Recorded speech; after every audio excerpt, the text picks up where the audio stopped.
We've got every new iPhone 13 model here, from the iPhone 13 mini all the way up to the iPhone 13 Pro Max, and we're unboxing them all. Starting off with the standard one in the iPhone 13. Now, unlike last year, none of these boxes have plastic wrap around them, which is Apple's latest move to help reduce the amount of waste in their packaging, so kudos to Apple for doing that. But inside of the box, we have the iPhone 13 itself. We'll take a closer look at it in a bit, but first let's finish up with what's inside, where just like last year, all you get is a Lightning to USB-C cable and your typical documentation and Apple sticker. There is no charging brick included, so if you need one of those, you'll have to buy it separately for around $20. Okay, let's take a look at the iPhone 13 itself.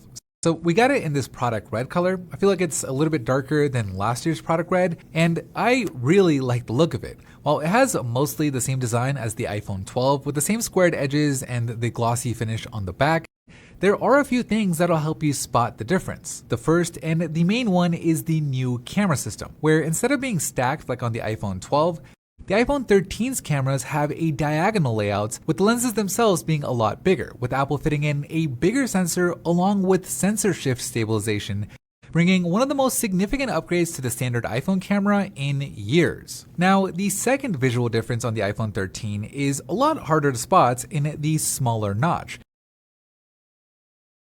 It's now 20% smaller than before, mainly in the width, with some of the components being rearranged in there, like the earpiece now running across the top and the selfie camera moving over to the left side. But really, the main thing you need to know here is the notch is going to be just a little bit less obtrusive when you're viewing full screen content or when you're gaming. But unfortunately, in most other situations, the notch isn't really going to make a difference since Apple isn't taking full advantage of it in the UI. There's no extra information being displayed up in the status bar, with still no option to show something like the battery percentage up there. But who knows, maybe Apple will add that in a future software update. Now, in terms of the feel in the hand, while on paper the iPhone 13 is a little bit heavier and thicker than the iPhone 12, it's not something you're going to notice unless you were holding them side by side like this. But even then, the extra weight and thickness are easily worth it in my opinion, with the iPhone 13 having a much bigger battery inside, with Apple claiming 2.5 more hours of battery life. We'll see how it actually does in our battery tests. But for now, it's promising. Moving on, let's take a look at the iPhone 13 mini. So inside of the box, you're getting pretty much all the same stuff. We got the mini in this blue color. It's a bit lighter than the blue that we saw last year, and I really like how the aluminum frame looks, with it just popping a bit more. Obviously, we have a smaller 5.4-inch screen on the mini compared to the 6.1-inch screen on the regular 13, but what's cool is you're getting all the same tech, just in a smaller package. So it's the same new cameras, the same MagSafe charging system where you can snap on compatible accessories. You've got the same A15 Bionic chip under the hood, and really the only thing that's different outside of the size is the smaller battery. But if you don't mind the smaller battery and you've been wanting an iPhone that was lighter and easier to hold in one hand, then this year's mini may be the one that you've been waiting for, especially since the rumor has it that this may just be the last iPhone mini that Apple makes.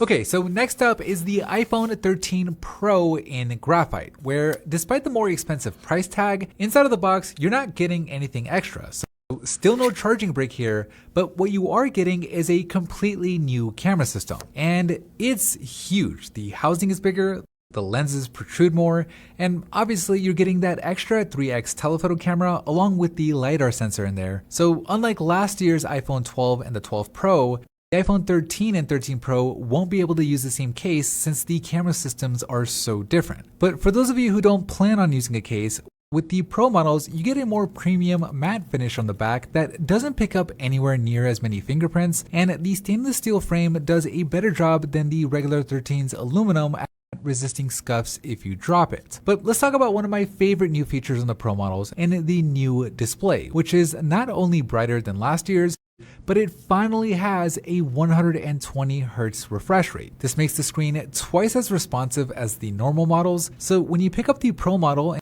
you start navigating through the UI, everything from scrolling to switching apps just feels so much smoother. In terms of the cameras, while all the new iPhones get the software features like photographic styles and cinematic mode, only the Pro models get the macro mode, where you can get super close up to something and snap a clear photo.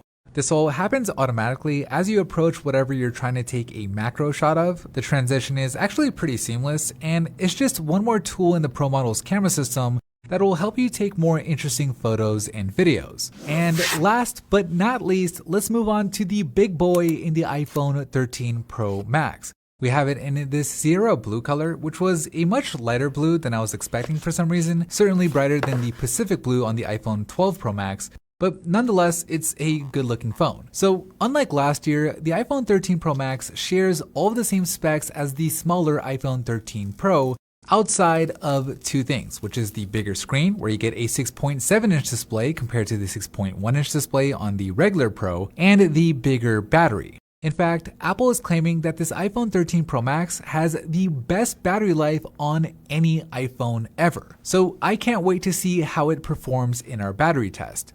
But overall, I'm pretty happy with all the improvements that Apple made to the iPhone 13 lineup. While a lot of people want to call this the iPhone 12s just because it doesn't look dramatically different, honestly, I don't think it needs to, since this is a relatively fresh design, and the iPhone 13's got better in all the areas that matter, like the better screens, the better cameras, and the better battery life, while inheriting all the stuff that the iPhone 12 series was